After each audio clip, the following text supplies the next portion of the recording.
Nah, di sini saya Bayu Widiantoro dengan NIM 1102104 akan menjelaskan tentang cara kerja alur ya, alur pembuatan project mesin learning sederhana.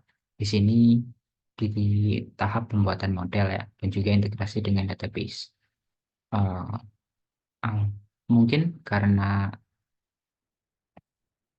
kode ini sebenarnya udah di run dan udah terintegrasi dengan database, saya nggak bakal running ulang karena takutnya konfigurasinya justru bakal berantakan, dan mungkin akan lebih baik akan saya jelaskan tiap row-nya dari setiap baris kode yang ada di sini.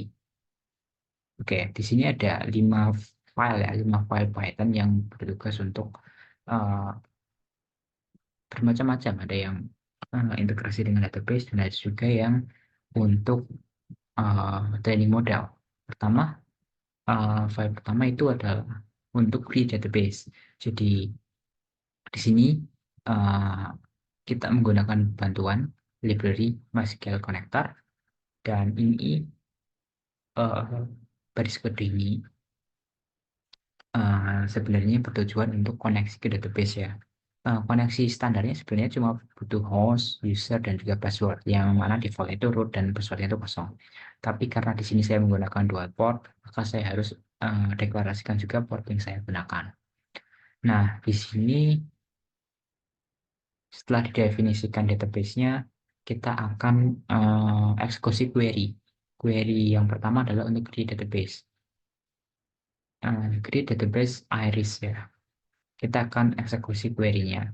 Dan ini udah dieksekusi query-nya ya, jadi saya nggak perlu running ulang.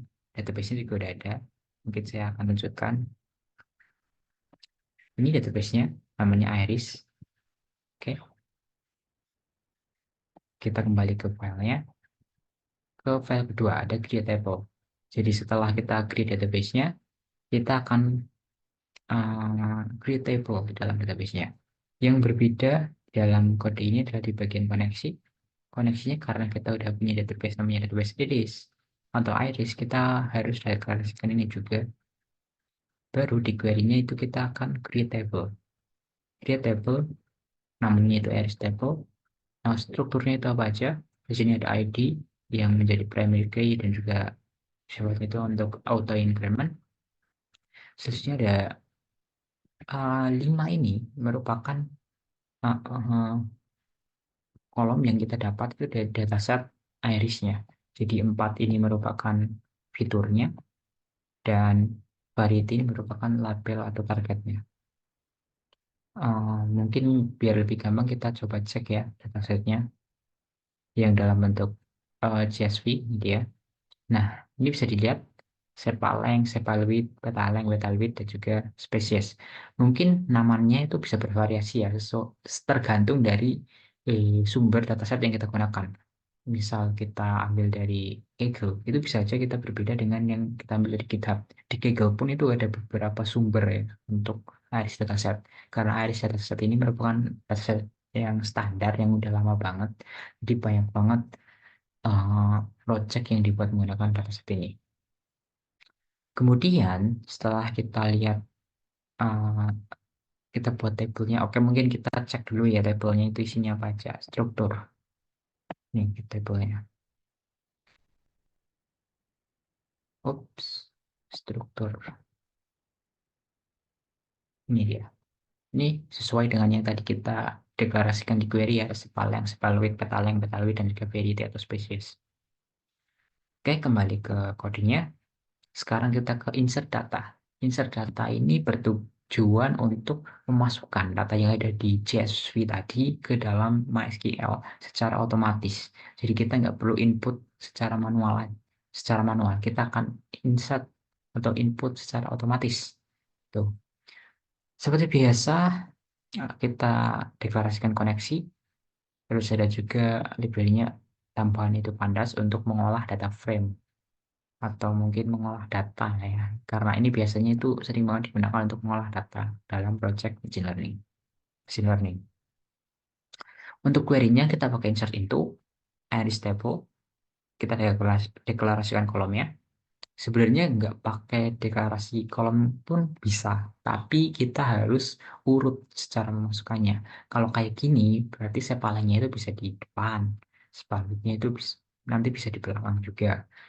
Itu kalau kita deklarasiin ya, jadi kita bisa bebas. Tapi kalau kita langsung aja nggak pakai kayak gini, berarti kita itu harus urut sesuai format yang ada di database-nya. Nah, di sini adalah fungsi dari pandas ini mulai digunakan.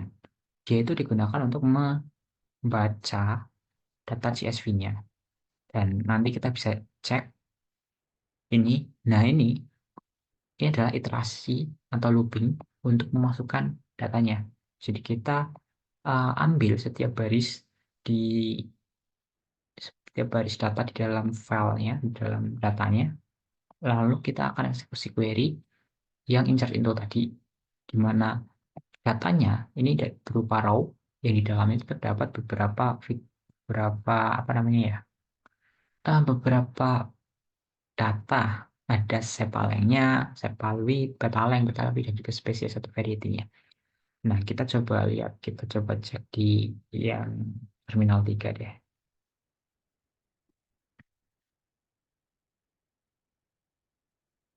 Oke. Nah, ini adalah kalau udah dijalankan. Ini adalah dataset yang udah di-read menggunakan Pandas. Bisa kelihatan lebih rapi ya kelihatannya. Oke, selanjutnya kita ke read dataset.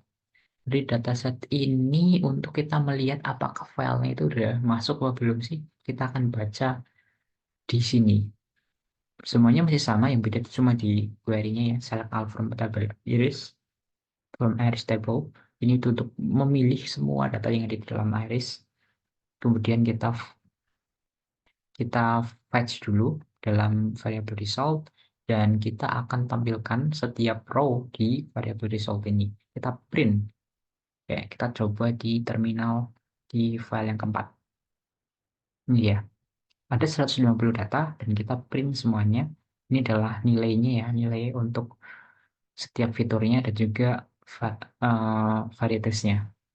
Nah, kalau udah kita masuk ke program terakhir dan juga program utamanya, yaitu untuk training. Di sini menggunakan scikit-learn ya. Ini tuh library standar untuk machine learning tradisional. Mungkin kalau mau pakai deep learning bisa pakai TensorFlow atau pakai PyTorch. Cuman di sini kita pakai machine learning tradisional aja. Oke, pertama kita fetch datanya, semua data dari database. Kita deklarasiin fiturnya kita baca dalam variable X besar ini, kemudian label itu Y kecil. Terus kita split datanya menjadi data training dan juga data test. Dengan di sini rasionya data testnya itu 0,2, berarti 20% dari total data, dan data trainingnya berarti 80% dari total data. Kemudian kita deklarasikan modelnya. Di sini menggunakan Random Forest Classifier dan juga Support Vector Machine Classifier atau SVC. Ini bisa juga pakai model-model lain, misal mau pakai decision tree, mau pakai yang logistic regression, itu ya terserah. Di sini dipakainya itu SVC dan juga Random Forest. Kemudian training. Kita akan fit dan training datanya ke kedua model tadi. Kemudian kita lakukan prediksi menggunakan ini fitur yang prediksinya. Nah, setelah kita prediksi, kita akan dapat Y prediksinya ya. Kita akan bandingkan dengan Y test yang sebenarnya. Itu sama nggak sih? Dan kita bandingkan untuk evaluasinya menggunakan classification report. Ini merupakan fungsi yang akan mengembalikan banyak banget evaluation matrix ya. Nggak cuma satu. Biasanya kan kita cuma pakai akurasi atau mungkin tambahan precision, recall, atau F1 score. Kalau pakai classification report ini udah sekalian semuanya ya. Nah, setelah itu, setelah kita tampilkan, kita akan apa ya, save modelnya ke dalam file pickle. File pickle ini bisa kita gunakan untuk deploy modelnya ketika kita deploy ke semisal website. Itu kita bisa masukkan modelnya itu menggunakan file pickle. Nanti tinggal dimasukkan aja fitur-fiturnya itu apa aja. Nah, kita coba lihat ya hasil modelingnya. Sekali lagi ini saya nggak running dari awal. Python ini dia. Mungkin kita mainkan sedikit. Nih. Pertama untuk random forest hasilnya, wah ini bagus bagus semua ini. Untuk semua spesies 100% semua hampir ini. Dan baik akurasi, precision, recall itu bagus semua. SVM juga sama. Nah, kenapa ini bisa bagus semua? Karena ini memang dataset dasar. Jadi bisa dibilang hampir semua model itu bisa mengklasifikasi ini dengan baik. Bahkan model paling sederhana sekalipun. Eh, Mungkin kalau kita coba pakai dataset yang lebih kompleks lagi, nggak bakal sesempurna ini ya. Tapi kita pakai ya kita pakai air saja karena cuma untuk belajar. Nah ini datanya udah kita save ke dalam file pickle. Ada yang eh, random forest dan ada juga yang SVM. Oke, dan mungkin itu saja untuk eh, video saya kali ini yang menjelaskan tentang project machine learning sederhana, mulai dari integrasi data ke database, insert data dari file CSV, dataset CSV ke database, kemudian kita ambil datanya, fetch datanya, kemudian kita training dan kita modeling menggunakan model machine learning tradisional, kemudian kita save modelnya ke dalam model Pickle. Jadi, mungkin itu saja yang dapat saya sampaikan. Terima kasih. Wassalamualaikum warahmatullahi wabarakatuh.